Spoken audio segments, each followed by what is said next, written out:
नमस्कार बंधुरा केमन आছেন আপনারা সবাই आशा करी ভালো আছেন। তো আজকে আমি বানাচ্ছি শিমের ভর্তা।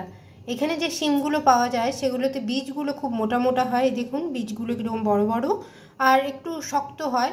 তো ওই জন্য আমি ভাবলাম যে এগুলো শিমের ভর্তা করলেই ভালো লাগবে, তাই শিমের ভর্তা করছি, সেটাই আপনাদের সঙ্গে শেয়ার করছি।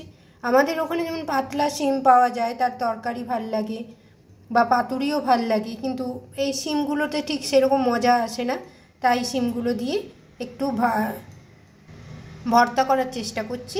তো শিমগুলোকে আমি ছোট ছোট করে এইভাবে কেটে নিয়েছি, প্রথমে দিয়ে ধুয়ে পরিষ্কার করে নিয়েছি। কড়াই গরম করে কড়াইয়ের মধ্যে দিয়ে দিচ্ছি সর্ষের তেল। সর্ষের তেলটা একটু বেশ ভালো করে গরম হতে দেব। সর্ষের তেলটা ভালো করে গরম হয়ে গেছে, এর মধ্যে দিয়ে দেবো বেশ কিছুটা কালো জিরে। কালো জিরেটা ভাজা হয়ে যখন বাটা হয় তখন বেশ সুন্দর গন্ধ আসে, তাই ভর্তাতে কালো জিরেটা দিতেই হয়।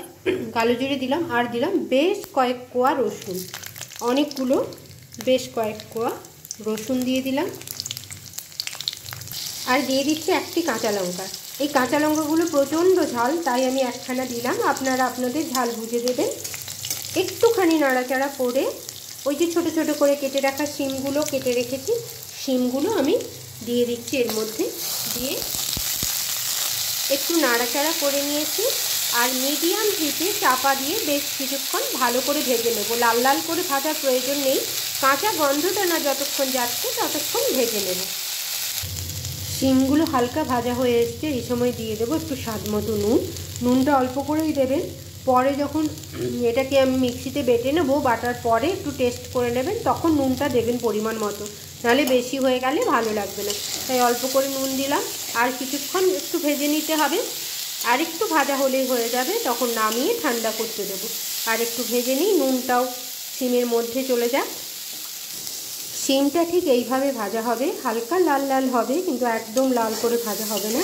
আর শিমের কাঁচা গন্ধটাও চলে যাবে, আর শিমটা প্রায় সেদ্ধ হয়ে আসবে, নরম হয়ে গেছে। এই সময় শিমটাকে আমরা নামিয়ে নেব।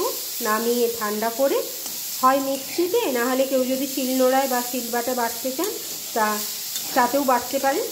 তো আমি মিক্সিতে করে নেব, দিয়ে তারপরে আপনাদেরকে দেখাচ্ছি। নামিয়ে ঠান্ডা করে নিচ্ছি প্রথমে।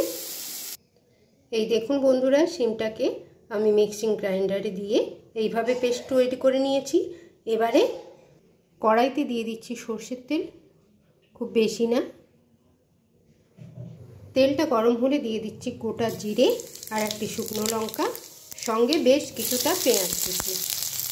পেঁয়াজটাকে হালকা করে একটু ভেজে নেবো, একদম ভাজার প্রয়োজন নেই, হালকা একটু কচকচে ভাব লাগবে মুখে, কাঁচা কাঁচা, তবেই ভালো লাগবে।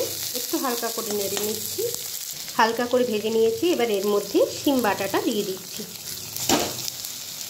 এবারে ভালো করে মিশিয়ে নেব পেঁয়াজের সঙ্গে শিম বাটাটাকে ভালো করে। এই দেখুন শিমের ভর্তা আমার রেডি। যখন কড়াই থেকে এইভাবে শিমের ভর্তা সরে যাবে, কড়াইয়ের গায়ে একদম লাগবে না, মানে শিমের ভর্তা রেডি হয়ে গেছে। এবারে নামিয়ে দেব আর গরম গরম ভাতে পরিবেশন করব। তাহলে বন্ধুরা, শীত শেষ হওয়ার আগে এইভাবে একবার শিমের ভর্তা বাড়িতে বানিয়ে ফেলুন, আর গরম ভাতে একবার খেয়ে বলুন তো কেমন লাগে আপনাদের। আমাকে অতি অবশ্যই জানাবেন যে কেমন লাগলো আপনাদের। তাহলে বন্ধুরা, আজকের মতো এইটুকুই রাখলাম। নমস্কার।